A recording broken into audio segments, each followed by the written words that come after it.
In 2007, Nokia owned 49% of every mobile phone on Earth. That same year, Google offered Nokia the Android platform. Nokia said no. Every phone in every hand on this planet right now exists because of a decision made in a boardroom in Finland. Not a good decision, catastrophic one. This is not a story about a company that was beaten by smarter competitors. This is a story about a company that was handed the future twice and said no both times, and then destroyed itself from the inside before anyone else had the chance. This is Logic Audit, and this is the systematic breakdown of how Nokia, the most dominant mobile company in history, voted to disappear. Act 1. The King Who Could Not See the Fire. In 2007, Nokia held 49% of the global mobile phone market. Not a leading share, not a majority. Nearly half of every mobile phone sold anywhere on Earth carried the Nokia name. The Nokia 1100, released in 2003, remains to this day the best-selling consumer electronics product in human history. 250 million units. More than any television, any games console, any camera ever made. At its peak, Nokia represented roughly 4% of Finland's entire GDP and 25% of the country's total exports. An entire nation's economic identity resting on a single company. And Nokia's technology, in the mid-2000s, was genuinely extraordinary. The Nokia N95, released in 2006, 12 months before the first iPhone, had GPS navigation, a 5-megapixel camera, Wi-Fi, and a full web browser. The first iPhone had none of those things. Nokia engineers ran internal benchmarks when Apple announced the iPhone in January 2007. On almost every measurable hardware specification, Nokia won. They were right, and it did not matter at all. Here is something almost nobody knows. In January 2025, 18 years after the iPhone launched, Finland's Aalto University opened the Nokia Design Archive to the public. Over 20,000 internal Nokia documents, 959 gigabytes of confidential files,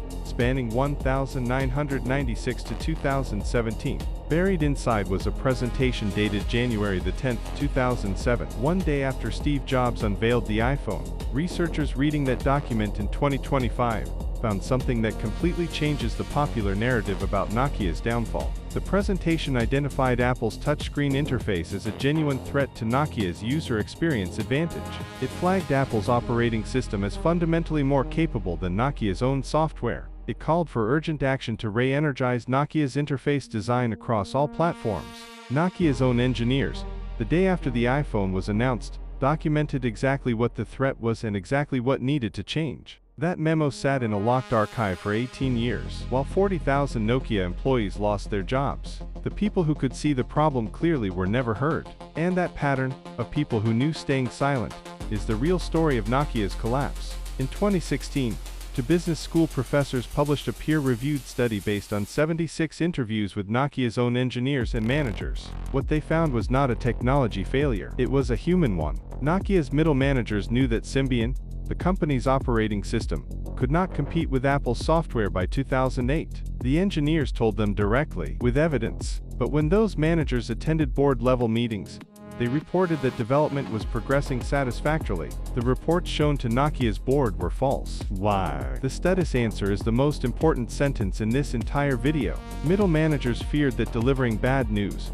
would result in being sidelined, losing face, or being labeled as disloyal. They were not afraid of Apple. They were not afraid of Google. They were afraid of their own leadership. And so the board of Nokia, the people with the actual power to change strategy, made decisions for years based on information that was not true, because no one in the entire chain of command was willing to be the person who told the truth. Act 2. The two doors Nokia closed. While Nokia's internal culture was quietly suppressing the truth, two doors opened in front of the company. Nokia closed both of them. Door number 1. In 2006, before Android had publicly launched, before anyone outside Google knew what they were building, Andy Rubin's team at Google approached Nokia. They offered Nokia the Android platform. The pitch was simple. Adopt Android as Nokia's operating system. Google handles the software. Nokia builds the hardware. Together, before Apple even entered the market.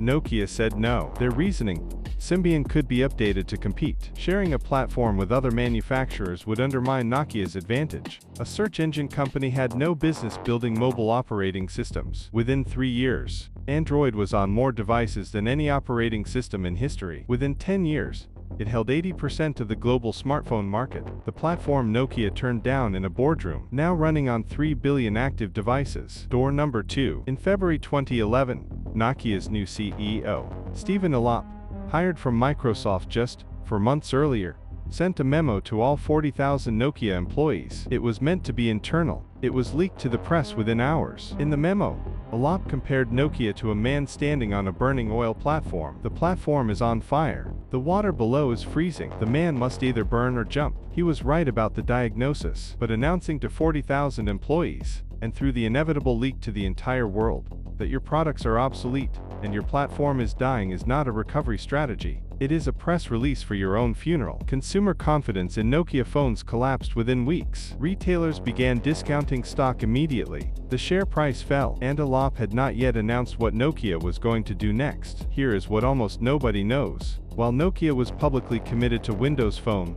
while Alop was telling the world that Android was not Nokia's future, something was happening quietly in Nokia's own engineering labs. A secret project, reported by the New York Times in September 2013. A team within Nokia had Android running on Lumia hardware, a plan B, in case Windows Phone failed completely. And that was not all. The Verge reported in November 2013 that Nokia had a second, more advanced secret Android project, codenamed Normandy, a fully customized version of Android built entirely for Nokia, with Nokia's own app store. The project code name was not accidental. Normandy is a place known for one thing: a desperate, last-chance landing. Nokia engineers named their secret Android phone after history's most famous last resort. Microsoft completed its acquisition of Nokia's device division in April 2014. Project Normandy was cancelled immediately. The Android phone that Nokia's own engineers built, tested, operational, and running, was quietly killed, without announcement, without eulogy.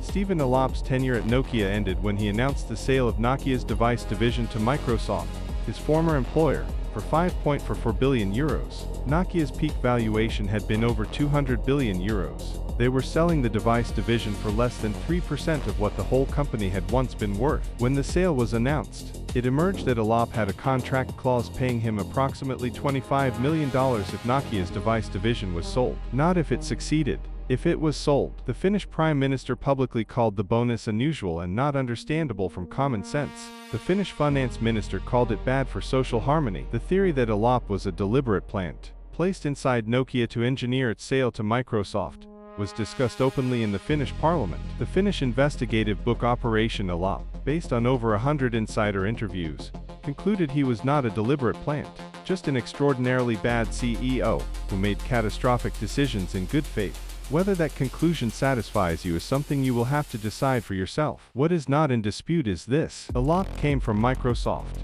made decisions that destroyed Nokia's value, sold what remained to Microsoft, returned to Microsoft immediately after, and received $25 million for doing so. Act 3. The aftermath and the lesson. Nokia. Microsoft bought the device division in 2014, rebranded the phones as Lumia, abandoned the Nokia name by 2015, then wrote down the acquisition by $7.6 billion, more than the purchase price, publicly acknowledging the deal as a complete failure. In 2016, Nokia phones returned, under license, through a company called HMD Global, running Android, the platform Nokia rejected in 2006, the platform Nokia secretly built phones on in 2013, the platform that now runs on 3 billion devices worldwide. Nokia came back to Android eventually, a decade too late. Android, the platform Andy Rubin built, that Google bought for $50 million, that Nokia refused, now holds approximately 71% of the global smartphone market. Apple. The iPhone,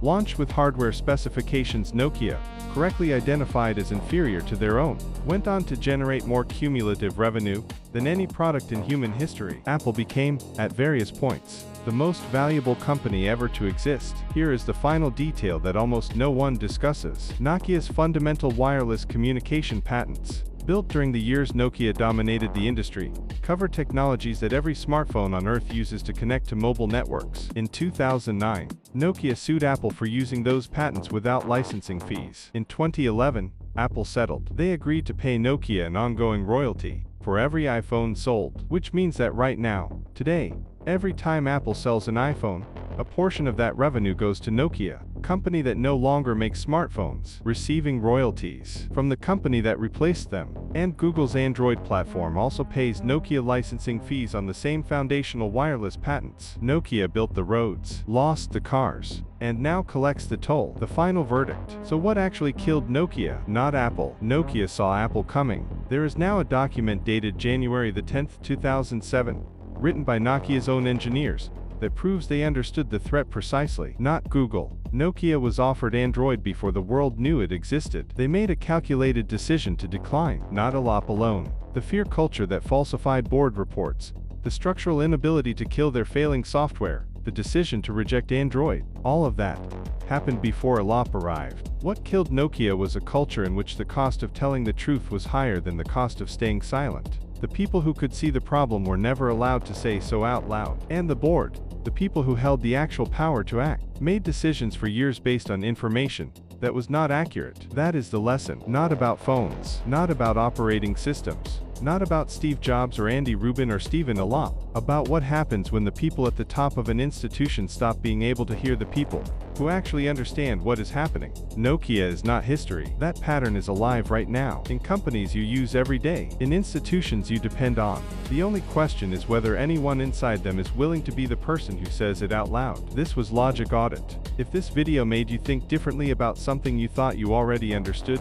subscribe, because there are 100 more stories exactly like this one, and most of them have never been told.